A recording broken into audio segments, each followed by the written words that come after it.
Hey guys, it's Sky here from Real Me TV, and I'm here to talk to you guys. I don't know if I'm saying guys too much. I'm here to talk to you about something that I feel is highly important.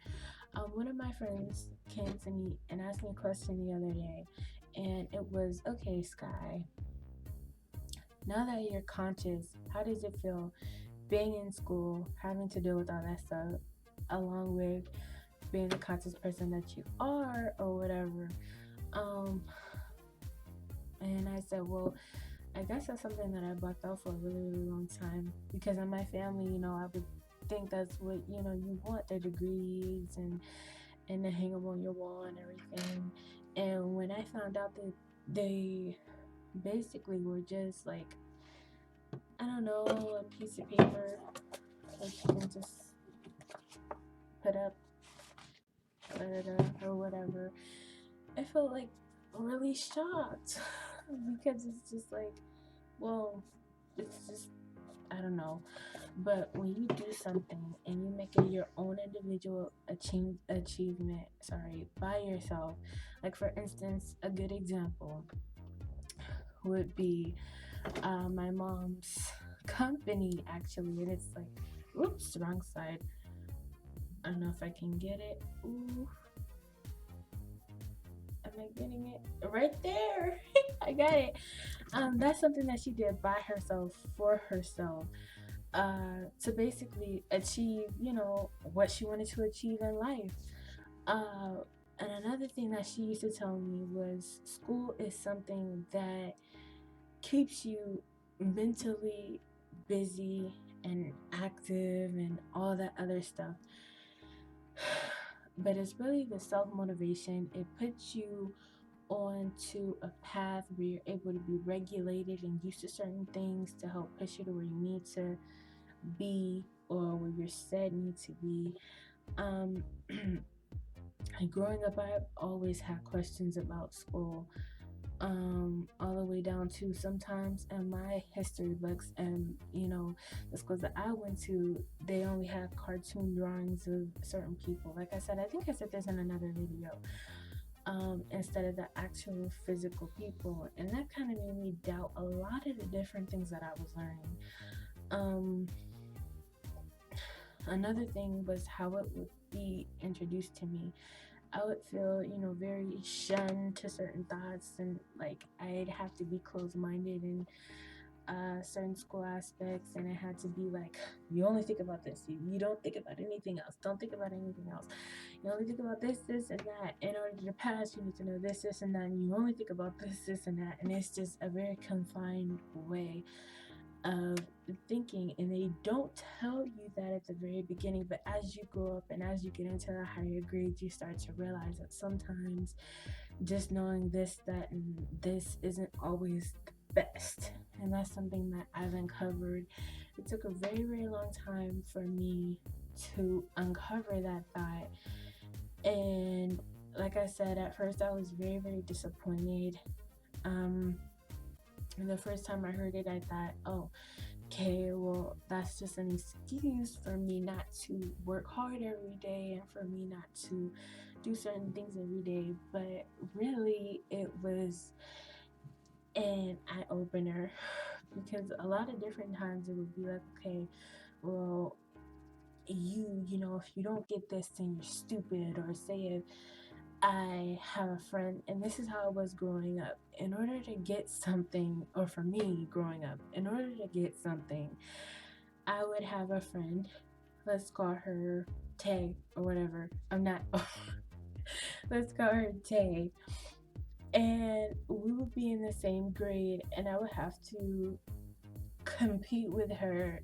And that's where my push would come from. And I know that that's not good at all.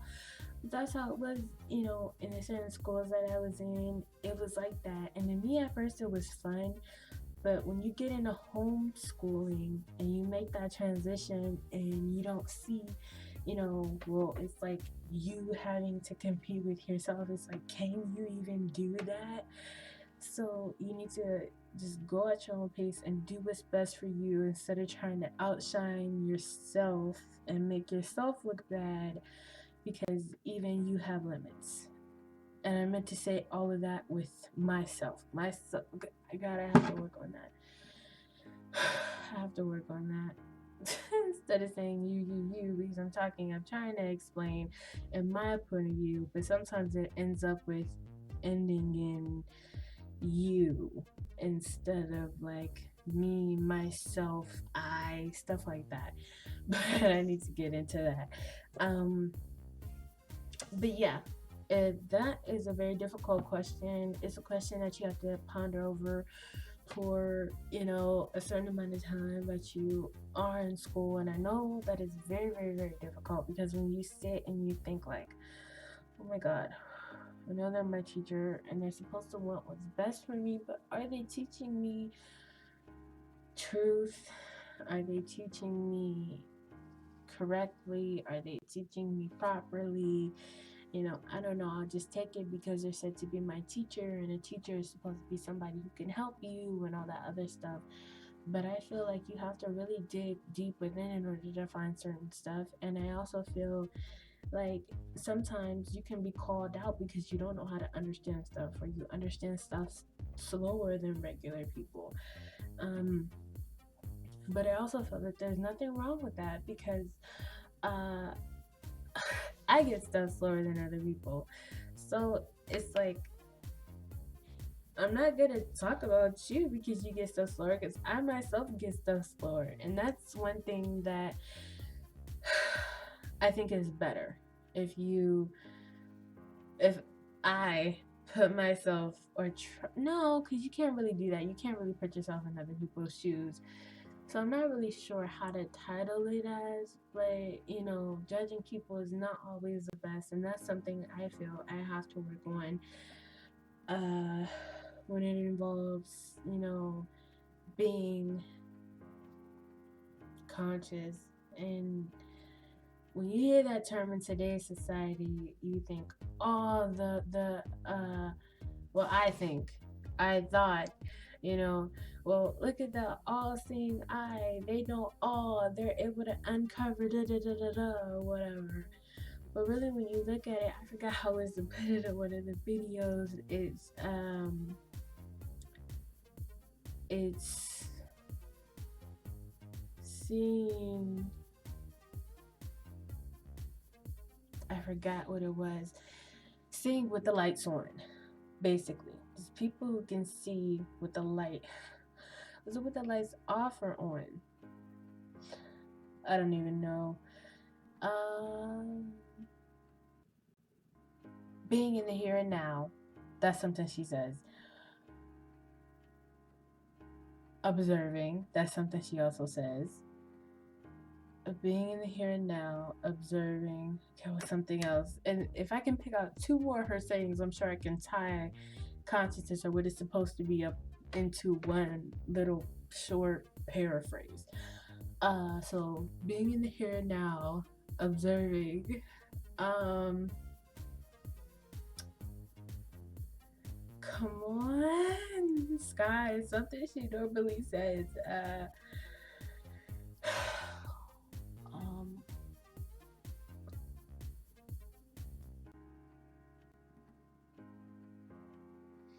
Patience. She has patience a lot.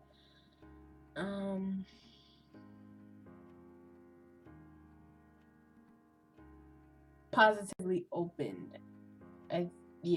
Being positively open. And universal. Okay, I think we got it. If I can remember all of them. Being in the here and now, a conscious person is when that is being in the here and now, being able to observe, being universally opened,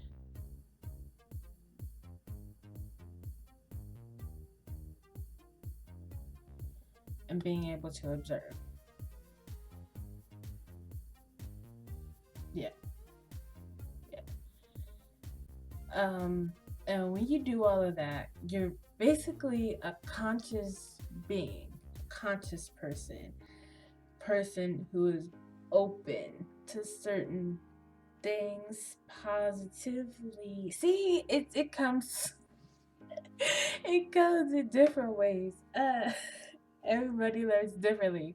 So, to my friend, I think that being conscious and being in school, having to go through school, wanting to go through school, because it's something that is amazing too at the same time. It's sort of like when you do math problems and you come across a different algebraic expression or something like that. You piece it together and then it becomes something like, oh my god, I did that. I did it. And it's like something that's beautiful. You learn something new every day when you're in school. And that's something that I think is also beautiful. You set goals, you learn new things, da da da da. This is probably becoming boring, but this is how I feel about being conscious and being in school. So there's your answer. And I will try not to stay away so long next time and try to write a script before I just pop open a video because it sounds like this. And until next time, see you later, peeps.